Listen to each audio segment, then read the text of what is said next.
What's up, fellow car nuts and YouTube viewers? Welcome back to the Kurt Winters channel, where we talk about cars and all that implies. Today we're going to be talking about one sweet 1972 Ferrari Daytona replica that has ties to Miami Vice and the mob. Okay, so what we're looking at here is a replica built by a company called McBurnie. It's a replica of a 1972 Ferrari Daytona, which was a super popular car in the early 70s. It takes being called a replica or a tribute car to the next level. Now, there were only about 100 of these cars built, and I'd never seen one in my entire life. And by going to car shows here this year, I've wound up finding two. And when I found the second one, I was like, this is definitely a great car that we want to review for the channel. Because when I say replica or tribute, it just really doesn't, it's just not really the right words to use, because this replica is next level. Okay, so we're gonna go and start with the paint. This car isn't a Ferrari Rossa red. I know I'm saying that wrong, so please in the comments below, go ahead and correct me. But it is your classic red Ferrari color that comes to mind.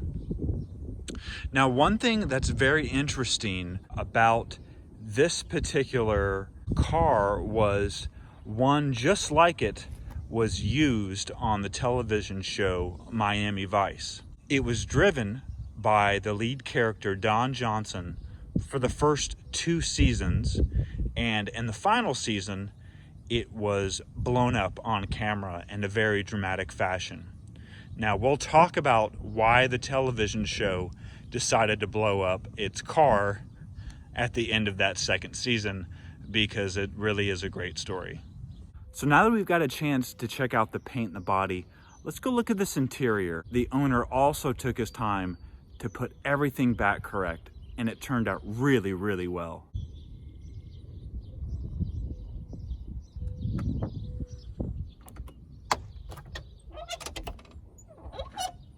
All right, getting in the Ferrari 72 Daytona replica. Let's see if I fit.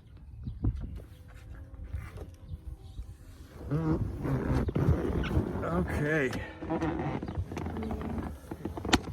Well, gotta be honest. Let me close this door. Surprisingly, there's a lot of room in here. The steering wheel is a small kind of GT Momo kind of knockoff steering wheel, so it gives clearance for my big Gumby legs when getting into the car. Now, I'm about 6'3", and my line of sight is about an inch under the top of the car.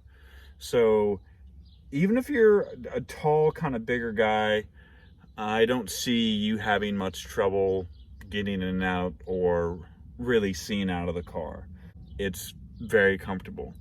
Now, I was talking to the owner earlier, and he explained to me that he went with an actual Ferrari Daytona dash instead of the typical C3 dash that would have came in this car.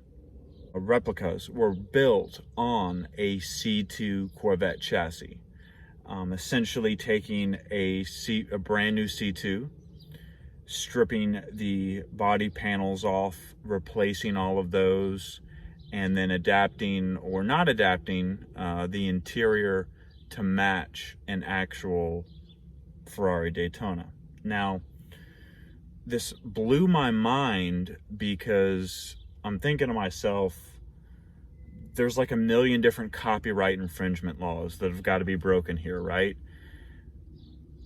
You're telling me that in the early 70s, or in 72 and 73, you could purchase a replica of a Ferrari that was being sold new at the dealership.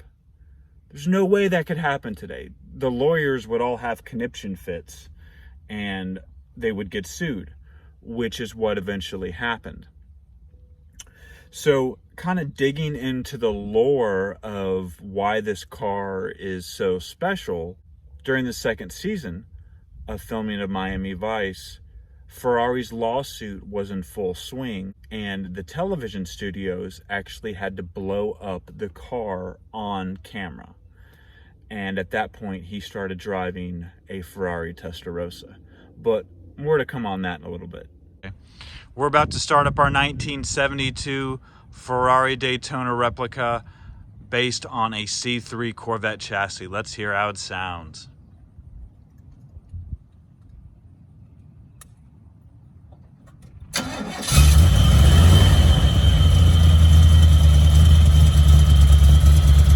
All right, so I'm gonna go ahead and hop in. Let's go for a ride.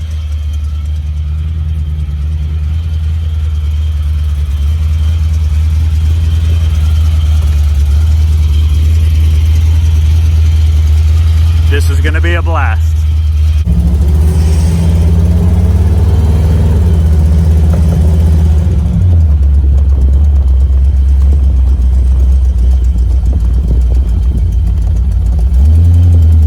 So again, we've got a small block Chevy 350 in here. I can tell you by riding in it, feeling plenty of compression, a lot of torque. And it's got a really good sound. And the brakes work really, really well.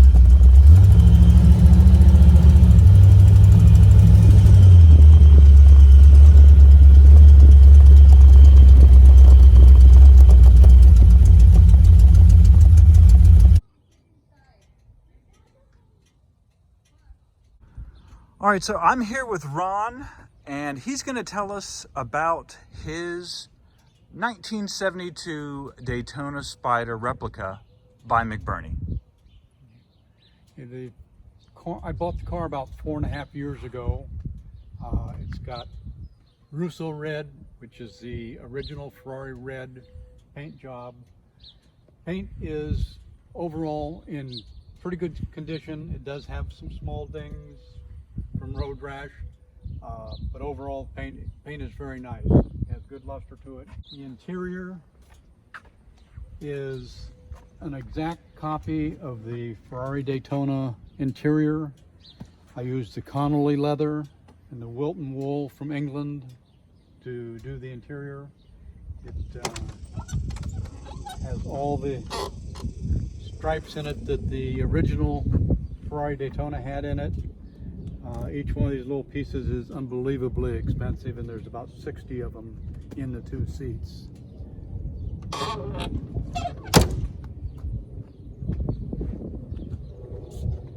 Overall, it's a car that attracts attention, fun car to drive,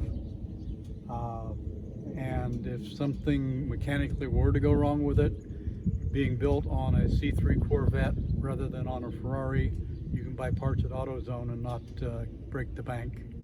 Tell us about the price and why you're wanting to sell it.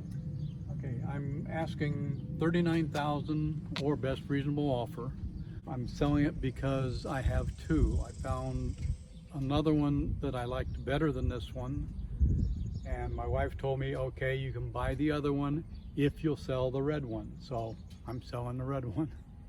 There's not room in the garage for two of them, so she tells me, so one has to go.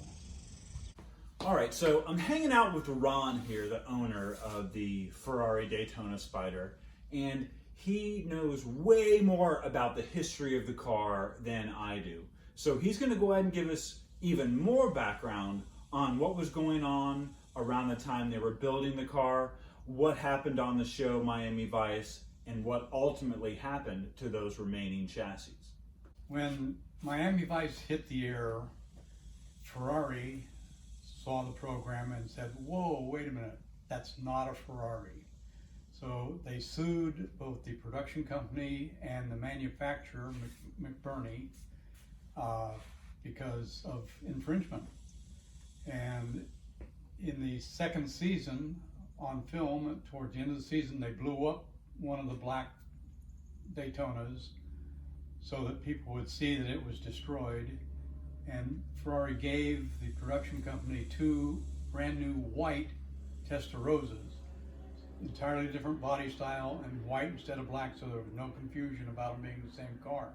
Ferrari, part of the settlement was for McBurnie to destroy the molds so that they couldn't make any more. But it's my understanding that at that time he had somewhere between 6 and 9 chassis and bodies in his factory in different stages of completion.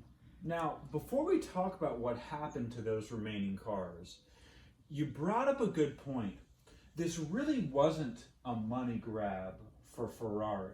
It was more, hey, we want to show our new Testarossa on television. Or do you think it was a money grab?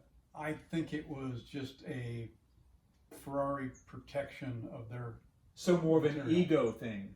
Well, that's like you can't put Ford on a Chevy and have Ford say, oh, okay, that's okay. It's not built by them. They had nothing really to do with it. So they were just protecting their trademark. Right.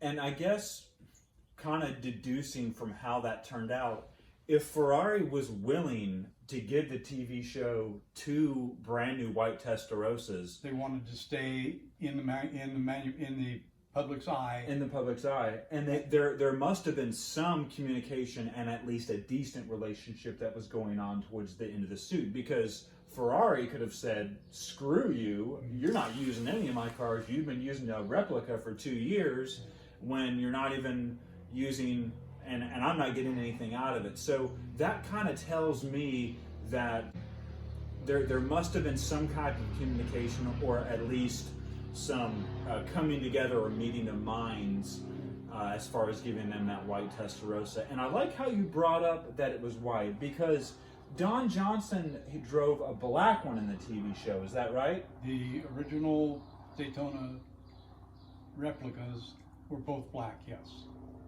So they chose a white car to almost, for lack of a better term, whitewash that replica Yeah. right away. Right.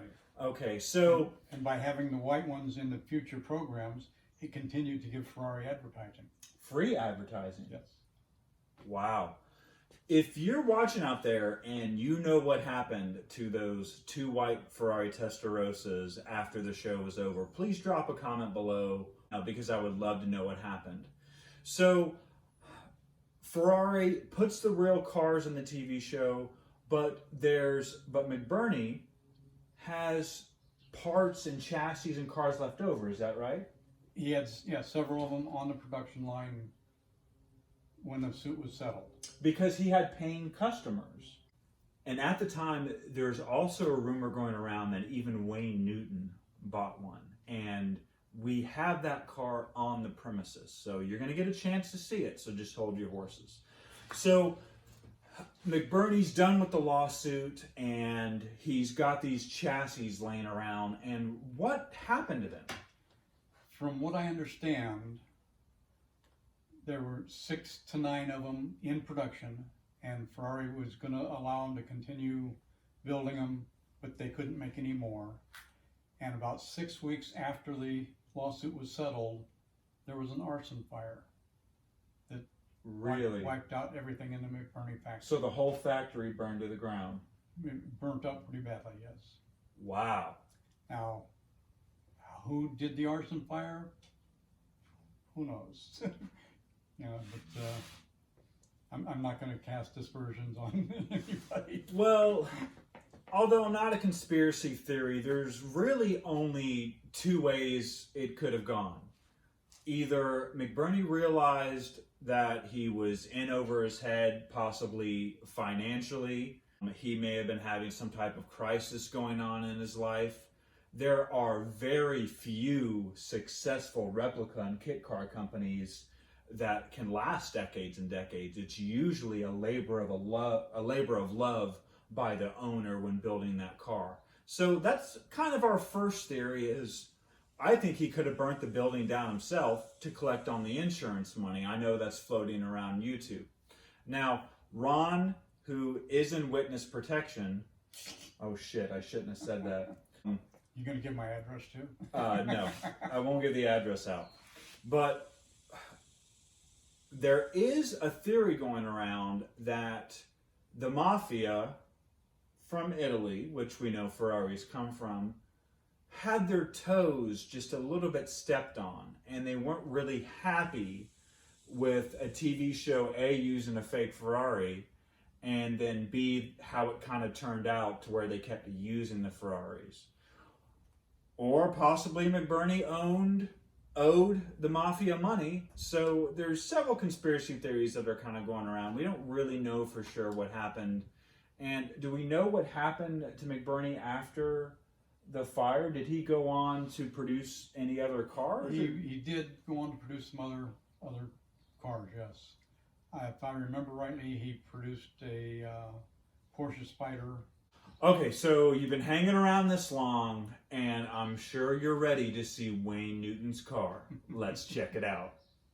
Okay, so as if having one ultra rare 72 Ferrari Daytona replica isn't enough, Ron has two, and the second one he has some special provenance and some lore behind it, and it also has a very special engine lurking under that hood. So, Ron, go ahead and tell us a little bit about when you picked up this car. Yeah, I bought this car about 1.5 years ago from Gas Monkey Garage. They popped it up on their website one day, and I bought it the next day. When I bought it, the car had not been started for somewhere between 6 and 9 years, so we didn't know if the engine was frozen or not. We figured it probably was. It's built on a 1969 C3, and it has the original tri-power 427 engine in it. We brought it back. It only had 3 spark plug wires on it. We pulled all the spark plugs, filled the cylinders with ATF, let it set for about 2 weeks, and put a wrench on the crank, crossed our fingers, and pulled, and it turned over. It was not frozen. After about another 2 weeks of turning it over a little bit at a time, we cleaned it out, put a little gas in it, it fired right up and ran very smoothly. It's a really nice engine. It's mated with a Richardson 5-speed racing gearbox, and some of the rumors are that this car was built for Wayne Newton. All the chrome on it was gold plated. Everything on the car was gold plated. I first saw that and said, nah, I want to bring it back to chrome, so I started changing some of the parts out back to original Ferrari chrome parts. And that was before I heard the rumors that it was Wayne Newton's car. So now I'm considering putting all the gold-plated parts back on it just to keep it a little more interesting. I had the red one 4.5 years. This one I've only had a little over a year. Like I said, my wife told me I could buy the black one because I liked it because of what it had in it, if I would sell the red one. So the red one's still up for sale at the moment. Tell us a little bit about this interior. Okay, the interior on this one, again, is a reproduction of the Ferrari Daytona, including all the little black perforated pieces. Again, good quality leather, wool carpets, the full-size steering wheel, and as you can see, even it was gold plated. Dashboard, the instruments in it are the Ferrari instruments. It's just more Ferrari than the red one by quite a bit. Has a lot of Ferrari parts in it that the red one has American parts. So what's your ultimate plan for this motor in this car? Plan is within the next couple of weeks, adjusting the carburetors, putting the air cleaner on, and it'll be my daily driver. I'm 75, why not have fun?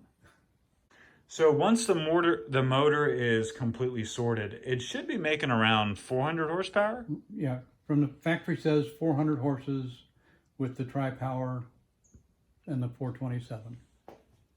All right, so we had an awesome time at Ron's today. He showed us both of his Ferrari Daytona replicas. They're really, really cool cars, and like I said, it's beyond a replica. It's taking it to the next level. Now, the red one is for sale. I'm gonna link a description to it below so you can get a hold of me or Ron so we can get that car sold. And I want to thank you for watching. And Ron, I appreciate you taking the time. I appreciate you coming out and doing this. Absolutely. I had a blast. I love fun and unusual cars. So do our viewers. So again, I want to thank everyone for watching this video, and I will see you next time.